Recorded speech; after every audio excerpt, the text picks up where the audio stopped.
I saw this screen a lot in Metroid Dread, and if I didn't, the game would have failed. Metroid Dread is not an easy game. It's certainly less difficult than some other Metroidvanias I've played, like Hollow Knight, and it's less demanding than some platformers like Celeste, but it's not an easy game. In playing through this game, you'll die a lot, and I think that's extremely important, but it's not just the enemies and environmental hazards that are a threat. You can get lost in this game, as it doesn't really hold your hand, and similar to the difficulty in combat, this difficulty in exploration is incredibly important. The reason for this is something that we'll go over in this video, but the main thing you need to know is that without difficulty, most games, even your favorite game, would probably be trash. So let's look at why. Before we go any further, I think it's important to understand that this is my first Metroid game. I played some Fusion and some Super Metroid, but I've never actually finished a Metroid game. I think this is so important because it means I have no attachment to this series at all. No nostalgia, no preconceived ideas of what a Metroid game is or should be. I've played Metroidvanias, but that's it. This may seem excessive, but I'm stressing all of this because even without nostalgia, I can say with full confidence that this video game is absolutely incredible, and one of the best Metroidvanias I have ever played. Maybe even my favorite. Okay, enough history. Let's talk about the video game. What is an adventure with no stakes, no risk? Honestly, if there's no chance of failure, is it really an adventure? I don't really think it is. Look at Pokemon Sword and Shield. The reason this game fails to feel like an adventure to me is because outside of the last 30 minutes, there are almost no stakes in the game. You always know exactly where to go, exactly what to do. There's never any player agency, you're just on a set path to accomplish a laughably easy goal. This isn't to say linearity is inherently bad by any means. Skyward Sword is a fantastic game despite its linearity. It accomplishes this by having a grand story with stakes throughout the entire thing. Everything Link does in this game is to save his childhood friend Zelda and to save the world. And this is shown to you at every turn as you progress and get closer to finding Zelda. So how does Dread handle linearity? Well, as far as Metroidvanias go, it's actually pretty linear. However, you can still get lost. In fact, I got lost very often in this game, but I never once got stuck. What I mean is, while I was often confused about where to go, I was always able to figure it out by looking at my map and exploring. You know, like an adventurer. That authentic feeling of exploration is genuinely incredible and I love it. It's thanks to this game's willingness to allow you to figure out where to go on your own that makes it feel like such an adventure. The feeling you get from pulling out your map and seeing a small spot you haven't been to only to find a boss there is just incredible. It really is interesting to think that this game is more fun to explore than most open world games, simply because there's always something around the corner. There's always something to discover. I mean, I was just exploring when I found Samus's iconic Varia suit. I just stumbled across it. Where most video games would present you with something like this via a scripted section or a lengthy cutscene detailing its location, Metroid lets you find it. And that's what makes this world so much fun to explore. But this is all just player agency, right? What about stakes? Well, Dread's world is just as dangerous as you'd expect an alien planet with killer robots and deadly parasites to be. Of course, there are the enemies, which we'll go into in the next section, but there are also threats all over the environment. Things like super hot and cold rooms that drain your energy if you stay in them too long. There's also lava that, well, I mean, it's lava. You know what lava does. Now look, I know I just said I'd talk about enemies in the next section, but honestly, I struggle to consider Emmys enemies because of just how different their encounters are. Emmys are more environmental hazards than actual opponents. These Emmy zones are great. They're huge chunks of each area where these creepy robots roam around. If they catch you, you have a chance to parry, but the window is so small that running into one is effectively instant death. These areas add a ton to the game's general atmosphere, and just when you think nothing can stop you, you see one of these doors and you're instantly reminded that you're not in control here. The planet and its inhabitants are. This makes eventually defeating them and getting their power-ups even more satisfying. But you know what wouldn't be satisfying?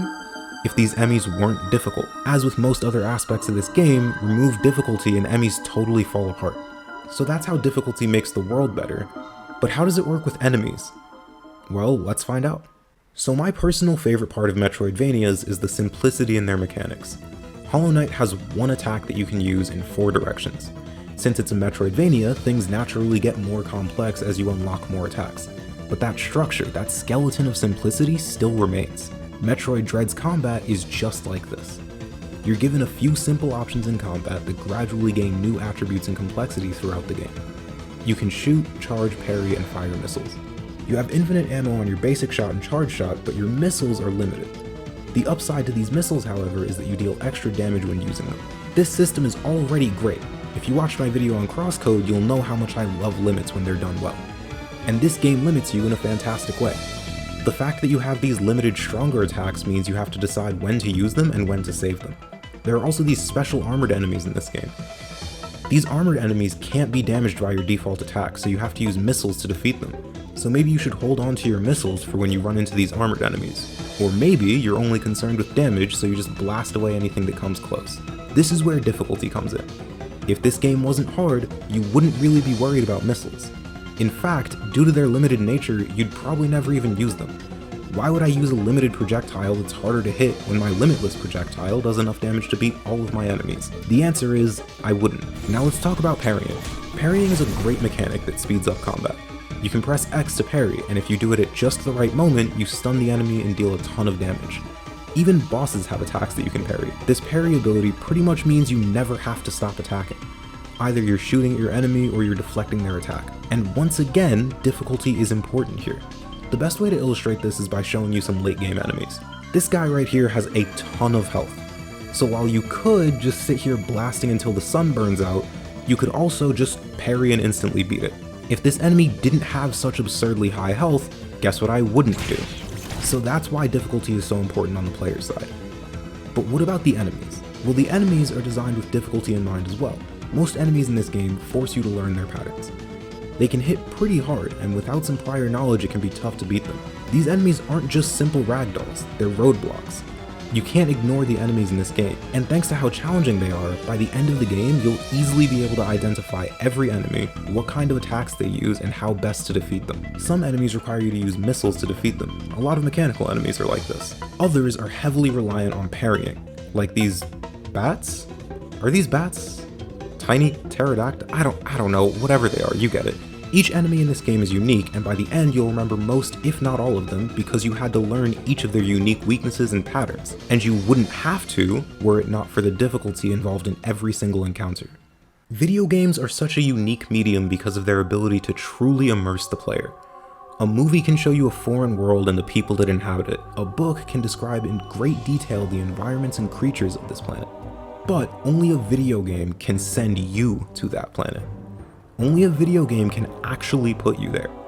And what is a dangerous alien world without trials, tribulations, and of course, difficulty? Now look, I don't think every single game needs to be mind-numbingly difficult. It's totally fine to have a relaxed game like Animal Crossing. Games like this can absolutely be enjoyable without difficulty, because more than anything, they're about relaxing. Fighting a giant dragon that's a genuine challenge to defeat is equally immersive to relaxing on a tropical island with nothing on the line. With all that said, for certain games, a lack of difficulty is not just boring, but a waste of the tremendous potential that this medium has. How do you go on an adventure when there's no chance of failure? How do you compete against a professional that's easily bested? It's this dissonance that makes games like Sword and Shield hard for me to take seriously. You accomplish something and it doesn't really feel like you've done anything, but everyone in the game acts like you've just accomplished the impossible. In difficult games like Dread, you feel just as cool and accomplished as Samus does when you defeat a tough boss, because that boss was actually hard to beat, or that feeling of discovery you get when you find an item, a power-up, or a boss. It's all authentic and genuine because of the difficulty of this game. So I hope you can see why difficulty is so important here, and why I'm glad the developers were brave enough to go through with something that had such a huge chance of failure. A lot of games nowadays are on the easier side, or are afraid to let go of the player's hand out of fear of confusion and frustration. Dread is not one of those games. Dread doesn't care if you get lost. Dread doesn't care if you're having trouble with a certain boss. All Dread is concerned about is giving you an experience only a game like this can offer. A true, unfiltered adventure. Metroid Dread is such an important game because it proves Metroid can come back into the modern world while retaining its soul and what made it special 20 years ago. But it doesn't just prove this fact for Metroid. It proves that any classic series could be revived with the right team behind the project. So hopefully, if we're lucky, Dread is just the first of many. Actually, that reminds me, there's a game that takes all the best elements of classic top-down combat and masters them in a brilliant way. That game is Crosscode, and you can check it out in this video right here.